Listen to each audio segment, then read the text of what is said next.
Well, thank you, Jane, for that very kind and generous introduction. We're concluding our series this morning, folks, with Isaiah chapter 53, perhaps the most famous chapter in the Old Testament. And as we read these words, we're going to start with the end of Isaiah 52, the last three verses. As we read the chapter, it'll take us about 3.5 minutes to read these 15 verses. I'd like to encourage you as you're listening, I'd like to encourage you to think about what you know about the death of Jesus of Nazareth. Maybe you'd like to imagine yourself as a bystander watching that event. Or maybe you'd like to think about the significance of Jesus' death and what it means for you today. But the main thing I'd love to encourage you to do as we're listening to the chapter being read is I'd like to encourage you to remember that when Isaiah wrote these words in 700 BC, at that time, crucifixion had not yet been invented. See, my servant will act wisely, and he will be raised and lifted up and highly exalted. Just as there were many who were appalled at him, his appearance was so disfigured beyond that of any man, and his form marred beyond human likeness. So he will sprinkle many nations, and kings will shut their mouths because of him. For what they were not told, they will see, and what they have not heard, they will understand. Who has believed our message, and to whom has the arm of the Lord been revealed? He grew up before him like a tender shoot, like a root out of dry ground. He had no beauty or majesty to attract us to him, nothing in his appearance that we should desire him. He was despised and rejected by men, a man of suffering and acquainted with grief, like one from whom men hide their faces. He was despised, and we esteemed him not. Surely he took up our pain and bore our suffering, yet we considered him stricken by God, stricken by him, and afflicted, but he was pierced for our transgressions. He was crushed for our iniquities. The punishment that brought us peace was on him, and by his wounds we are healed. We all like sheep have gone astray. Each of us has turned to his own way, and the Lord has laid on him the iniquity of us all. He was oppressed and afflicted, yet he didn't open his mouth. He was led like a lamb to the slaughter, and as a sheep before its shearers is silent, so he did not open his mouth. By oppression and judgment he was taken away, yet who of his generation protested? For he was cut off from the land of the living. For the transgression of my people he was punished. He was assigned a grave with the wicked and with the rich in his death, though he'd done no violence, nor was any deceit in his mouth. Yet it was the Lord's will to crush him and cause him to suffer. And though the Lord makes his life an offering for sin, he will see his offspring and prolong his days, and the will of the Lord will prosper in his hand. After he has suffered, he will see the light of life and be satisfied. By his knowledge, my righteous servant will justify many, and he will bear their iniquities. Therefore, I will give him a portion among the great, and he will divide the spoils with the strong, because he poured out his life unto death, and he was numbered with the transgressors. For he bore the sin of many and made intercession for sinners. Today's message, folks, has 3 points. Our first point is going to be that Isaiah 53 provides documentary evidence that Christianity is true, and that if Christianity is true, therefore God exists. Our second point is going to be that Isaiah 53 gives powerful encouragement for us to believe that any suffering we are going through is not random, but that God has a purpose. And then ignore the number ones. Our third point is going to be that Isaiah 53 guarantees that Jesus has taken all the punishment for our sin and that we now have peace with God as a result. Recently, I was talking to one of our staff team, and they said the main question they're getting at the moment is, how do you know it's true? How do you know Christianity is true. And of course, you'd expect that as more and more people come here on a Sunday. Maybe you're not from a church background, maybe you're new to Christianity. Yeah, so all these other people are into it, but how do you know it's true? We're going to spend most of our time this morning, folks, on this first point. In the reading that we heard, we actually heard 38 different prophecies in those 15 verses, and there are in total 322 Old Testament predictions. All of these are written down at least 400 years before Jesus was born. Of these 322, 38 are in the passage that we read just a few moments ago. And so you can see them numbered there on the extreme left-hand column. Let's take a couple of these. Let's look at number 256, the 256th Old Testament prophecy about the coming servant, the coming Messiah.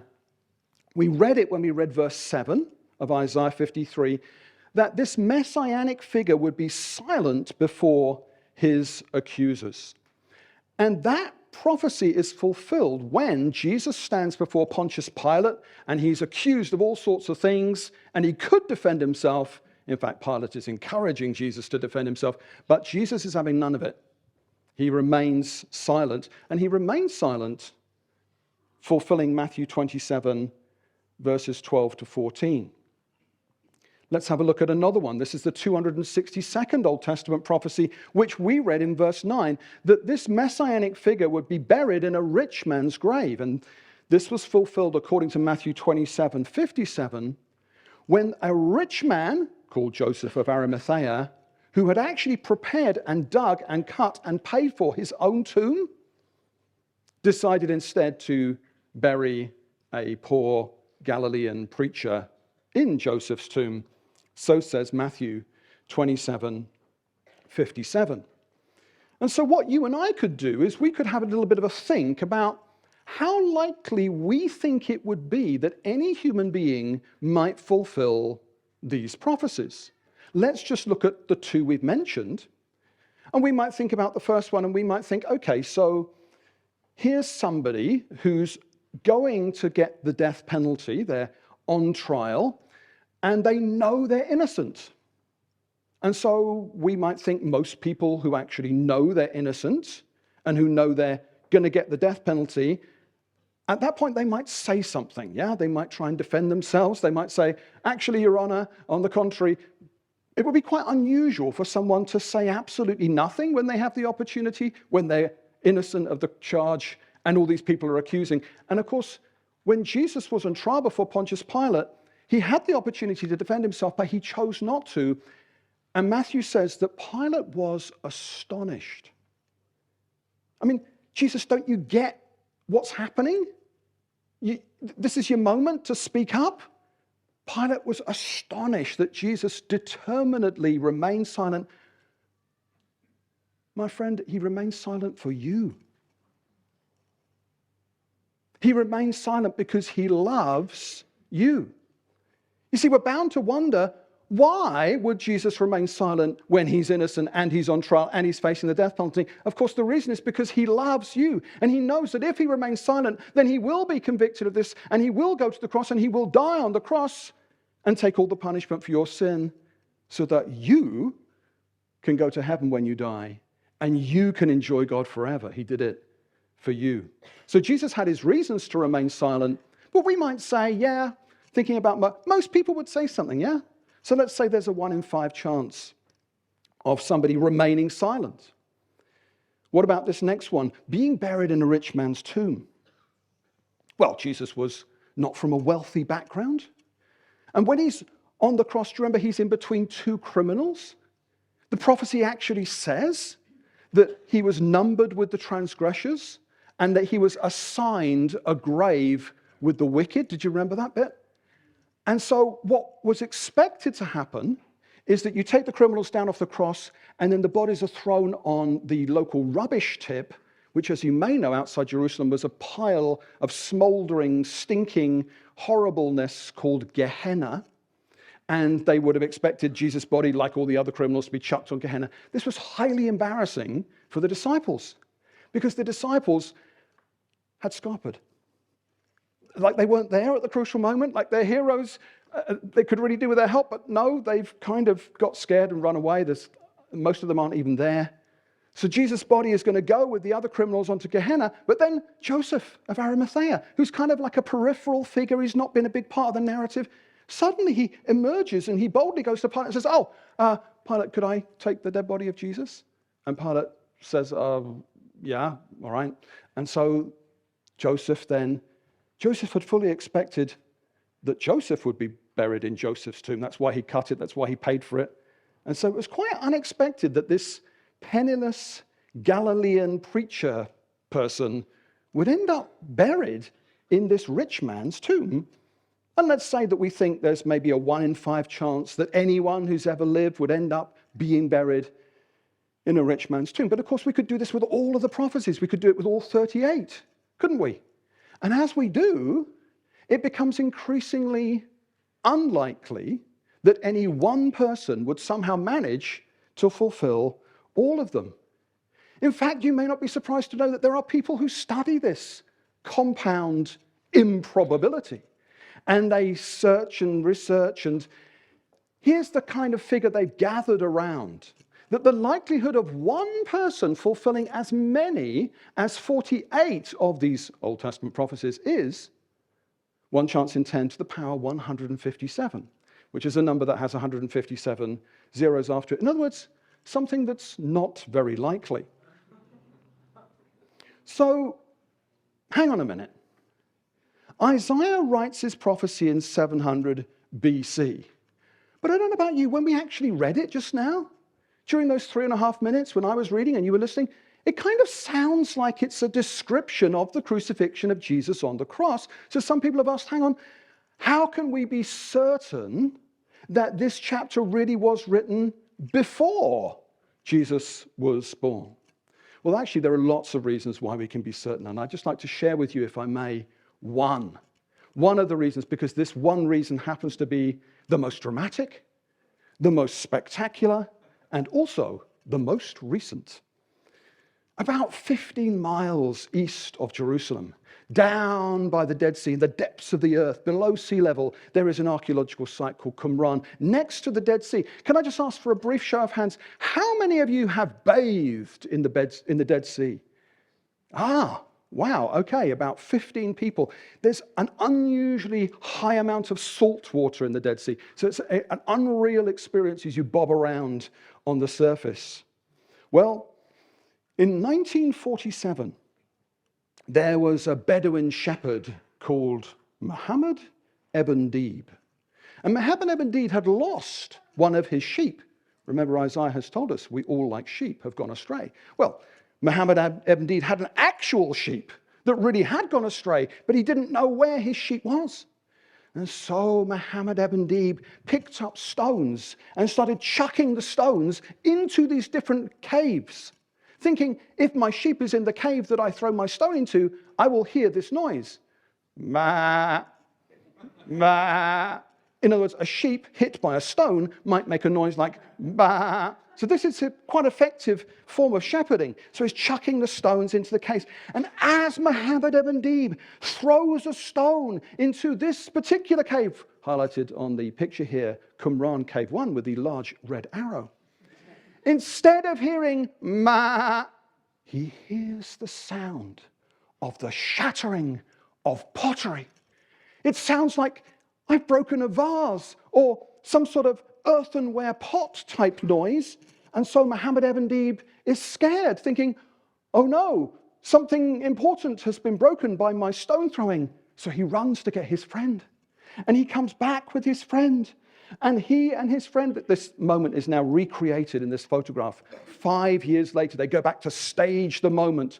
And Muhammad Ibn Deeb, on the right-hand side, he crawls in to Cave 1 at Qumran, and he makes the greatest archaeological discovery of the 20th century in Cave 1. Muhammad Ibn Deeb finds amongst the shattered pottery a complete copy of the book of Isaiah that is 1,000 years older than the copy of Isaiah which Bible translators have been working with up until this moment. Wow. The great Isaiah scroll. It's intact. All of the Isaiah is there, all 66 chapters, of course, including chapter 53. Here is my lovely wife on our honeymoon. And of course, she could theoretically have married somebody else. She could have married some hypothetical alternative husband. This other husband could have taken her on our honeymoon to, I don't know, somewhere like the Seychelles. She could have been taken by some other husband to, I don't know, Mauritius, or she could have been in the Caribbean or on some cruise. She could have been sipping a drink. She could have been on this wonderful honeymoon. But she doesn't want that. Look at her face. Look how thrilled. Look how delighted she is. Yes, did I ever marry the right guy? Because on my honeymoon, I get to go to Qumran. Yes, she's thinking, I'm so glad I chose the right option. I'm so glad I married this Adrian Holloway bloke. I get to go to the Qumran caves. And she's pointing to cave 4 because in cave 4, copies of fragments of every single one of the Old Testament books, apart from the book of Esther, were all found in cave 4. 90% of the Dead Sea Scrolls. You see, as soon as Muhammad Ibn Deeb finds Isaiah in cave 1, the archaeologists think, oh, this is interesting. Could there be scrolls in other caves? Let's have a poke around and see. And they find 90% of the Old Testament books are in cave 4. You see, the people that can you see how inaccessible cave 4 is compared to, if you're going to store your scriptures, hide them somewhere, store them somewhere like that. Hard to get to cave 4, which is why my new wife in this photograph 25 years ago is pointing out the significance of cave 4, perhaps anticipating this sermon will one day take place. What a great wife. Did she ever choose the right guy to marry? So what's the dating of this document that Muhammad Ibn Deeb found? Well, radiocarbon dating of the paper gives us a date range sometime between 356 BC and 103 BC. But you can also study the handwriting and paleographic scribal dating of the handwriting, which of course you can compare to other handwriting of a similar period. That gives us a date range of 150 to 100 BC. The Museum of Israel puts this document at 125 BC. So we know that this document was definitely written at least 100 years before Jesus was born. This isn't just like what Christians think. You can go and study it for yourself. You can see this is the consensus across all scholars of all types and beliefs and persuasions. It's at least 100 years before the birth of Christ. And so this rather modest argument, this rather prosaic mathematical probability argument, turns out to be really quite a good argument. I wouldn't say it's in my top 5 reasons why I personally think Christianity is true, but I would say this argument's in my top 10. You see, if I told you there was a 1 in a billion chance of anybody fulfilling all the Old Testament prophecies, I'd be talking about a 1 in 10 with 12 zeros on the end of it chance. If I came here this morning and I said, there's a 1 in a trillion chance that any human would ever manage to fulfill the prophecies, I'd be talking about a 1 in 10 with 18 zeros. If I said there's a 1 in septillion chance of anybody fulfilling the prophecies, I'd be talking about a 1 in 10 with 42 zeros on the end of it. But can you see here? Just to fulfill 48 of the prophecies, we're looking at a 1 in 10 with 157 zeros after it. But just think about what those other prophecies are. Jesus fulfilled all 322. The other prophecies are things like, well, he has to be born in Bethlehem. As he's on the cross, they have to not break any of his bones. While he's on the cross, the soldiers have to gamble for his clothing at the foot of the cross. The amount of money that Judas gets to betray Jesus, the 30 pieces of silver, that's prophesied. What actually happens subsequently to the 30 pieces of silver, what that's used for, that's prophesied. All of these details are predicted hundreds of years before the birth of Christ. Jesus fulfilled not just 48, but he fulfilled all 157. And so this is a powerful argument for the truth of Christianity and indeed, therefore, for the existence of God. Now, you might wonder, who are these people? I mean, we're learning that these documents, these scrolls, for hundreds of years were hidden in this cave, cave 1, cave 4, and so on. Who were the people who hid these documents for so many years? Well, we think that it's the people that lived here at Qumran, the Essenes. This is an amazing place. And there's all these ritual immersion pools where these people were constantly immersing themselves. They thought what was going on in Jerusalem was all like compromise, the Pharisees and Sadducees. These are the sellouts, they're the aristocrats. These people aren't into the real God of Israel. We're the real radicals. And so they lived in Qumran, and they spent a lot of time copying scripture in the scriptorum there. Now, you may not have heard of the Essenes, or maybe you have. They're not particularly well known because, you see, unlike the Pharisees, Sadducees, and the Zealots, the Essenes aren't mentioned in the New Testament. So we know a lot about the Pharisees and Sadducees because Jesus was often giving them what for. Jesus was often going down the temple and giving Pharisees and Sadducees a good run for their money, back and forth. We've heard of the Pharisees because half the New Testament was written by a Pharisee. Saul of Tarsus was a Pharisee. And so when he's converted, you see that coming through. He often defends himself. He refers to his Pharisaic credentials. And we know about the Zealots because Jesus had included a zealot. When he chose his 12 disciples, he deliberately chose Simon the Zealot. The Zealots, these were the Sicarii. These are the guys with the daggers. These are the guys who went around stabbing Romans and stabbing the people who were collaborating with the Romans. Stabbing the collaborators. Who were the main collaborators? Who facilitated the Roman occupation, who gathered the taxes to fund the occupation? People like Levi, Matthew, the tax collector.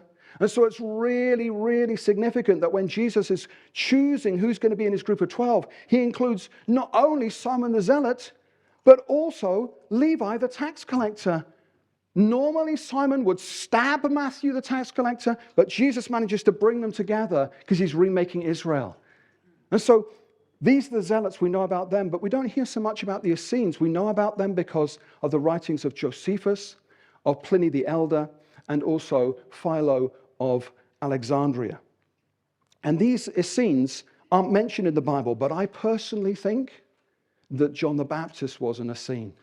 I think this because of the similarity between what John preached and what the Essenes wrote in their community. Their teacher of righteousness, the phrases that John uses are so similar to the Essene phrases. And so he lived so close to them, he ministered so close to them. Even if he wasn't an Essene, he would have come across them, and he had the same emphasis on baptism and so on and so forth. So these are the guys that we're familiar with in this period. But what happened was that all through these years, as I'm sure you know, there was this tension between the Jews who worshipped only one God. The God of Israel is the only God we will bow the knee to and worship. And the occupying Roman force who were like, hey, let's worship loads of gods. Let's worship this God, that God. Oh, you got a God? Cool, bring him on board. Well, yeah, let's have lots of gods. The more the merrier, bring them all on side everywhere. Every place we conquer, we'll bring in an extra God. And of course, these people, the Jews, they're having none of it. No. We're not worshiping any other gods. We just worship the one, the real God, the God who made the universe, the one true holy God of Israel. There's always this tension all the way through. And then in 66 AD, the Jews threw off their Roman oppressors. And the Romans on this occasion said, right, that is it. We've had enough. We've had enough. We're going to come down on you Jews like a ton of bricks. And so they begin their invasion in the north.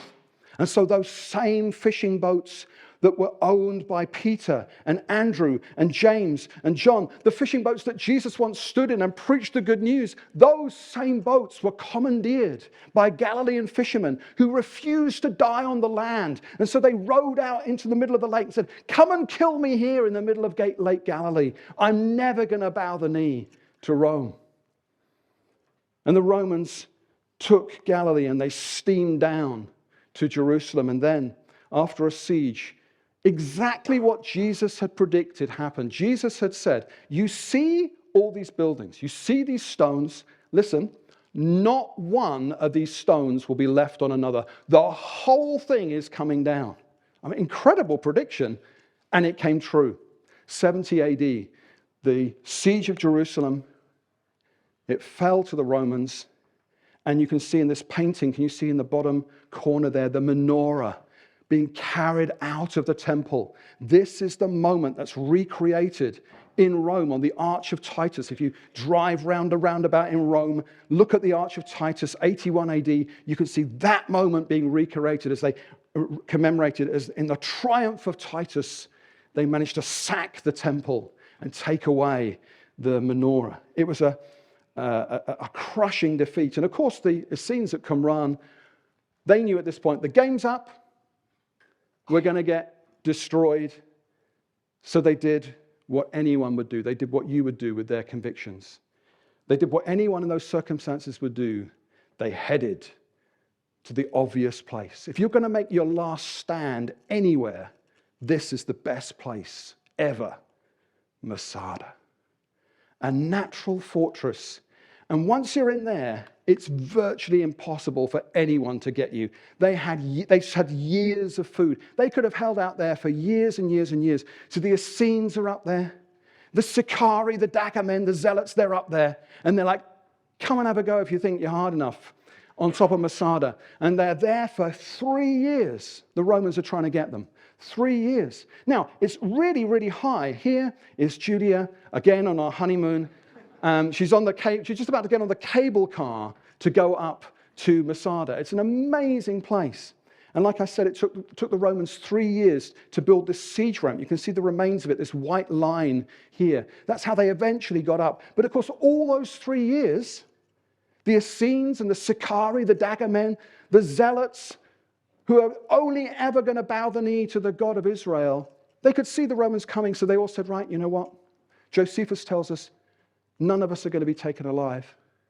We'll all commit suicide the night before.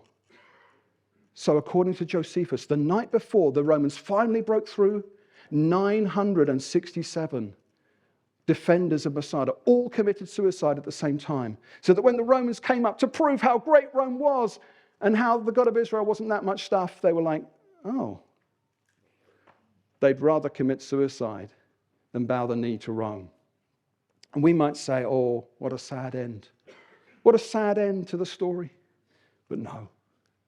Because if you go to Jerusalem today, and if you go to the Museum of Israel, and if you go to the centerpiece, the shrine of the book, and if you go inside and climb those stairs, there, at the center of the shrine of the book is the document that Muhammad Ibn Deeb found in 1947. There is the great Isaiah scroll. You can press your face against the glass and read for yourselves the prophecy. We read Isaiah chapter 53. It's there. At least 100 years before Jesus was born. You can go there. You can see it for yourself. But if you can't wait, don't worry, because if you have an internet connection, you can go there as soon as this service ends. You can say, don't give me a cup of tea or coffee. I have to go online right now. Take me home. I have to get online immediately. You go on the Museum of Israel website. You click on digital Dead Sea Scrolls. And then you click on the great Isaiah scroll and you can read it for yourself. Can you see here? I've clicked on Isaiah 53 verse 5. Double click, you get the English translation. It's there for you to see. It's there for you to see. And so here's a recap of the timeline we've heard. 700 BC, Isaiah writes his prophecy. A copy of it is created sometime around 125 BC. 65 AD, the Romans begin this invasion to suppress the Jewish revolt. The Essenes realize the game is up, and so they hide all their scriptures. They hide them in caves, and then they go south to Masada. They make the final stand. Josephus tells us about this mass suicide.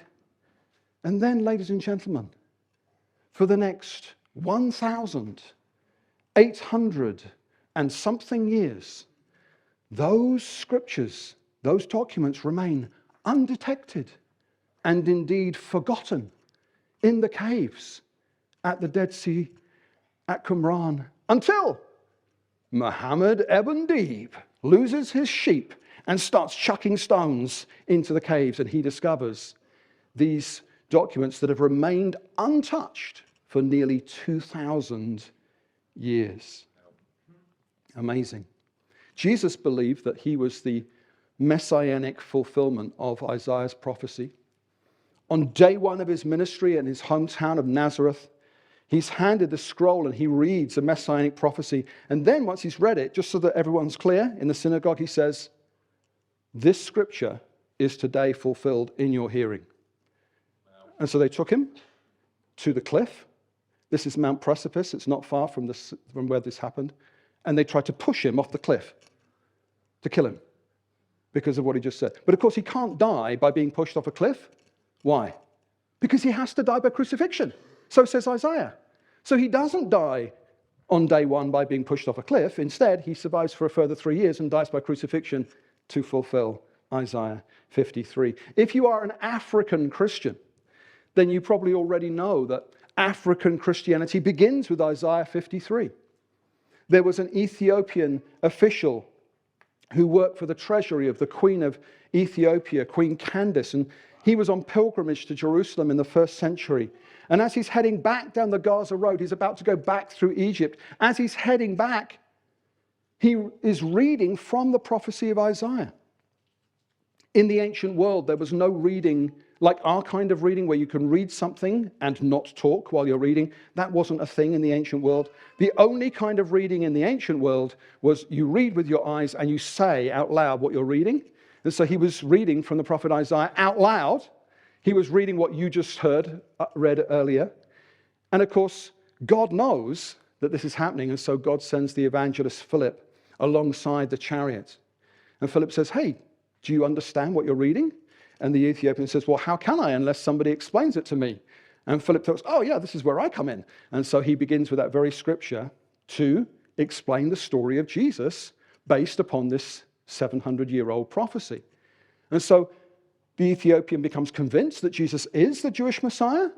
And then he sees some water in the distance and thinks, "Oh, there is water. What is to stop me from being baptized?" And so Philip takes him down into this pool and baptizes him. As far as we know, he is the first African Christian. This is how Christianity came to Africa through Isaiah chapter 53.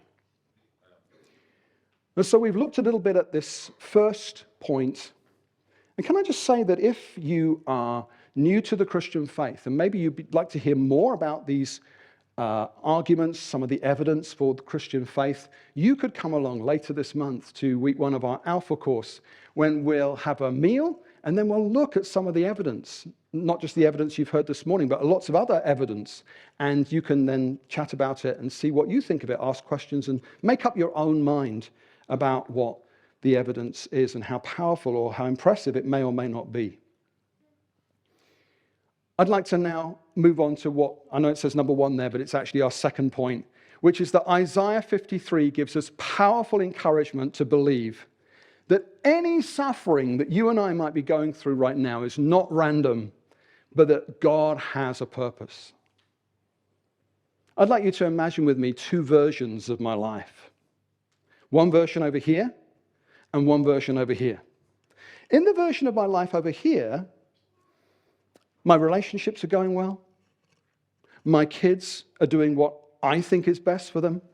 I have a job which I enjoy, and I'm enjoying my life, and I really love my church. I'm kind of really on board with what's happening at my church, excited about that. And over here, to be honest, I find it relatively easy to see that God has a purpose in and through my life. In this version of my life over here, my relationships are not going well. My kids are not doing what I think is best for them. I'm unemployed at the moment, and over here, I'm not that jazzed about our church right now. And so over here, it's maybe a bit harder to see what God's purpose in and through my life is right now. Folks, Jesus spends Isaiah 53 over here, suffering. Yeah? But the whole point of the passage is that his suffering had a purpose. God had a plan. God had a plan, and it benefited you. This is how come you're going to go to heaven when you die. Because Jesus went through this on the cross. That's how come you get your sins forgiven. That's how come you get to be with God forever. And so it would be a shame if I thought, oh, everything's going really well. I can really see how God's got a plan for my life. God's got a purpose for my life. Everything's working out the way. Well, over here, oh, wow, Lord, I don't really get, is there a... No. God has a good purpose for your life. Amen. Yeah, that's why he sent Jesus. Maybe the band would like to come and join me.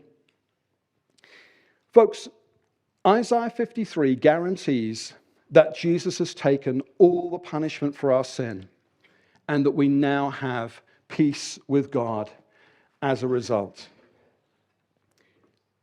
All of the things that you and I are worrying about at the moment won't be a thing 1,000 years from now.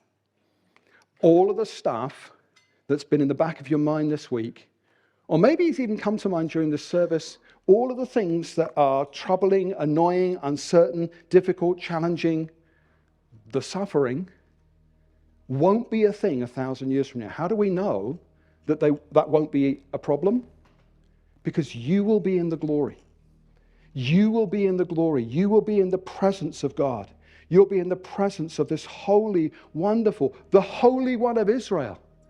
And you will be just like that. You'll be together. How could you be together with such a holy, awesome Creator? Well, only if all of your sins have been forgiven. How could that ever happen? Only if somebody else took the punishment for your sin. The whole message of Isaiah 53 is that is exactly what has happened. That when Jesus' body was broken, and as we sing this song, you'll be handed some bread that commemorates the fact that Jesus' body was broken for you.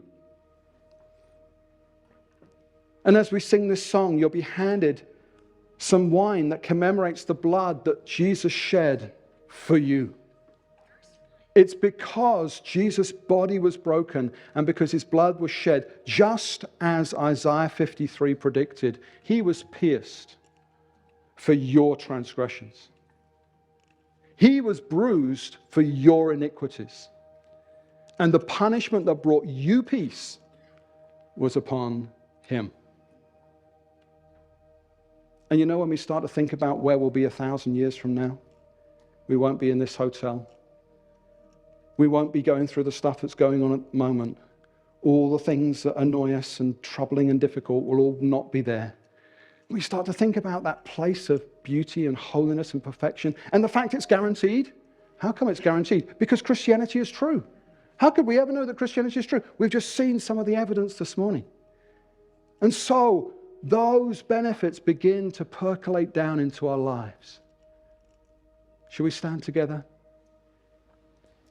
And just allow some of those certainties, some of that future peace to come into your life, knowing all of my sins are forgiven. Every sin that I ever committed in the past, any sin I might be committing at the moment, any sin that I might commit in the rest of my life, all of that has all of the punishment for all of those sins has already been taken by Jesus on the cross. And therefore you have peace with God. Let's worship, shall we? Hey guys, before you go, we just want to say a massive thank you for watching this video today. My name's Chris, I'm part of the leadership team here at the Beacon Church. As a church, we have a big vision. We believe that we exist to help people to know God, to find freedom, to discover their purpose, and to make a difference. If this video has made a difference in your life today, then make sure you check out our other content in our playlist. We believe it's going to really help you out. And don't forget to like and subscribe as you go. Well, that's all from me today. Take care. God bless.